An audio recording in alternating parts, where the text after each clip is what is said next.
आज होता आमच्या कुणाल बाईचा बर्थडे. अच्छा. मग काय जमलतो आम्ही सगळेजण. बाई जाम खुश होता. अंगतात जाम केक खाईन मी. मग काय केली केकची अनबॉक्सिंग आणि सेलिब्रेशन चालू केलं.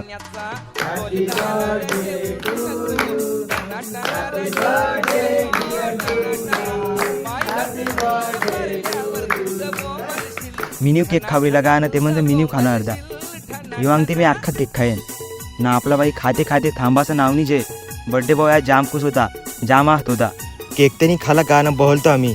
तह बहणं योग्य नाही वाटतं ना भाई. मग गेलो दुकानात न गेला थंडा न चटरपटत. थंडा तिने गेला का ना आलो पार्टीला बुजिंग वानील ती. मग काय बहलो पार्टीला. सगळेजण ताव मारून होती खावाला. हे अजून केकव जाम खालता तरी खरव सावी ते बस थांबाचं नाव नाही गे यो. खावाला सुरुवात केली ती बस तर पार्टी सुरू होती खतम झाली. पार्टी खपली तर निघलो आम्ही सबंग घरा जावाला. आपला बाई आलता माना घरा होराला. माना होरला का नाही येऊ गेला त्याशी घरा.